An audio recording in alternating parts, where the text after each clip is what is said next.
So I don't know if it's just a me thing, but I've never really waited for something to come out. I mean, I guess I do since we all wait, but what I mean is that when I see a game or movie in development, I think to myself, yeah, that's cool, and then forget about it until it releases. There's really never been a time where I've kept up with something's development. Well, I mean, I guess I do have short spurts of investment in them, but they always just go away after a bit. The only piece of developing media that I've ever kept up with is Roblox's Fantastic Frontier. I've been checking the creator's Twitter for updates constantly since the start of COVID, and when news on development finally released, you bet your ass I sent it to everyone I knew. Anyways, I was looking through my channel and remembered that I made several videos on the game and decided to give them a look. Yeah, after watching them I realized I don't really like a lot of my old videos, so today, I thought I'd share some stories of my time playing the game as a way of showing my love for it, and hopefully inspire you guys to give it a try. There are some spoilers for specific monsters and items, so be warned. Alright, without further ado, let's get started. This story takes place during the first couple of days I started playing Fantastic Frontier. At this point of the game, I've been consistently stealing natural resources from a colony of giant ants and acquired a decent sum of cash. With it, I bought my first set of armor and a badass giant hammer that I later found out was kinda crap. After a while, I kinda got tired of stealing from the giant ants and sought out a more effective way of gaining cash, as although the items I stole from the ants are pretty good, I needed even more valuable loot in order to purchase stronger weapons. I decided to take a different path out of the starting town and found myself near Blackrock Mountain, a massive, mountain that held a powerful boss, but I didn't know that yet. Anyways, I was exploring around and managed to find a ton of shiny emeralds. Now to put it into perspective, the rubies I took from the giant ants sold for around 3,000 gold. Emeralds on the other hand sold for 15,000 each. This 5 times gold increase had me in high spirits, and things were looking good for me. Until I noticed a massive bug-like creature with boxing gloves and a giant sword stomping towards me. That, ladies and gentlemen, was a whapper. A creature that was actually pretty weak, but I didn't know it at this point. During my first few hours of playing the game, I actually had no idea the strength of a lot of the monsters and went off on how terrifying they looked. So after this thing starts barreling towards me, I obviously started running. I managed to keep a good distance between me and the whapper, and when I turned around to check where it was, I realized not only was it still chasing me, but a pack of Blackrock wolves were also giving chase as well. Now, my suffering obviously wasn't over, as following the wolves came the crocodile bandit, the doll hunter, the giant, and the inspector. This was genuinely terrifying, since 3 of the 4 could just one-shot me, and what made me even more scared was the fact that when the inspector appears, he's accompanied by his own boss music. Also, if I could just go on a side tangent, the whole going off on how monsters look did not help me in the slightest. You see this slightly tall crocodile with the hat and scimitar? Well, turns out he has more than double the health of a massive giant that can crush you in a single stomp. Yeah, everything in this game is just scary. Anyways, I managed to get to a high enough elevation that they couldn't reach me, while simultaneously telling some dude in the chat how I was a goner and there was no way I could make it back home without getting obliterated. But then when all hope seemed lost, the guy in the chat I was talking to said, "Why don't you just teleport back home?" Turns out there was a feature that allowed you to occasionally teleport back home. Now, this could have been explained to me in the tutorial, but I skipped that because I actually don't remember why. Anyways, I got home safe thanks to teleportation, sold my emeralds, and bought myself nothing, since I needed a lot more gold to buy anything of value. But what mattered was that I found a more effective way to get gold.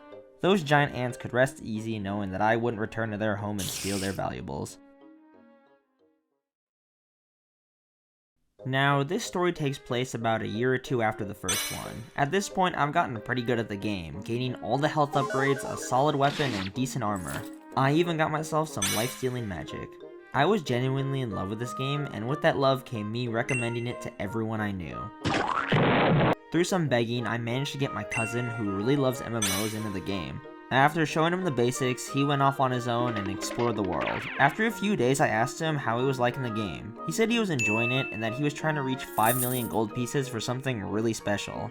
I noticed his armor and weapons were really crappy, so I was excited to see what he'd buy. The catch was that he refused to tell me what it was. I kept asking over and over, and the response was always the same: "You'll see." Let me just throw out some things you can buy with 5 million gold. A giant sword infused with the power of an angel or a devil, red gauntlets that are infused with powerful red energy, angelic wings that grant the power of flight, a spell book that grants you the power to shoot lightning, a spell that lets you fire a freaking Kamehameha, and a lot more. So the day comes when he finally gets 5 million gold and I watch him go into one of the main towns. This was it. He was finally going to show me what he was going to buy, and with his 5 million gold, he bought a tower. I mean, I admit the tower was badass. He got his own magic portal and a ton of chest space, but he could have gotten something to actually make him stronger. Needless to say, I was pretty disappointed, but then he got stronger stuff later on, so I guess everything worked out. It's just weird that I watched like 5 days of work go into a piece of architecture instead of a cool ass weapon. In this last story, I've gotten to a point in the game where I'd consider myself decently powerful. I got myself a good armor set with high defense, along with red power fists, a giant red greatsword, and a giant purple salamander that shot fire and allowed me to rocket jump. With my new power, I was going around all the enemies I used to run from and just started beating them senseless. I was doing this for a while until a relatively new looking player came up to me and asked if I wanted to explore with him and his friend. I agreed and we traveled around for a bit. We eventually ran into this weird hole and decided to enter it, resulting in us landing in what looked to be an arena. There was a large amount of valuable mushrooms that my two companions collected. I told them that we should leave since night was arriving soon, and when the sun goes down, something horrible appears in here. They really didn't seem to care, and instead suggested we fight the beast. I knew that it was going to be a bad idea, but I didn't object. We waited for a bit, and soon enough, night began and the monstrous parasite appeared in the middle of the arena. Now let me explain that the parasite is an extremely tough boss. This thing has 100,000 health and attacks that could obliterate under-equipped players. Due to my endgame equipment, I was solid. My allies, not so much. One of them, the guy who first approached me, wore the armor of a homeless man and wielded the buzzing sword, a weapon that deals 143 damage with the power to slow down enemies, which would be useful if the parasite actually moved. The other guy had on basic wizard stuff and used fireball magic. He wasn't too bad, but there's no way he was going to survive more than one hit. Anyways, the fight began and the guy with the sword ran in and smacked the parasite a few times. I didn't even see the health bar go down. The parasite then brought its mandibles down and obliterated him in one hit. Me and the other guy fought it for a bit, and after a few seconds, he was down too. At least he managed to land a few fireball attacks before dying. Anyways, it was just me and the parasite left, mano a mano. I ran in with my gauntlets and just started wailing on it. Due to my high armor, I was able to tank a large amount of attacks, with the food in my inventory keeping me alive in case things got hairy. I managed to tear out a large chunk of its health, taking it down to about a quarter. After healing, I charged back in, and before I could land a punch, day came, and the creature vanished. Yeah, I had no idea I had a time limit on fighting it. The other two guys eventually left the game, and I never actually bothered battling the parasite again. I gotta go back and do that eventually. Well, these were my wacky stories about my time playing Fantastic Frontier. If you haven't played it yet, I highly recommend doing so. The update will be here soon according to the devs, and you know I'll be there when it drops.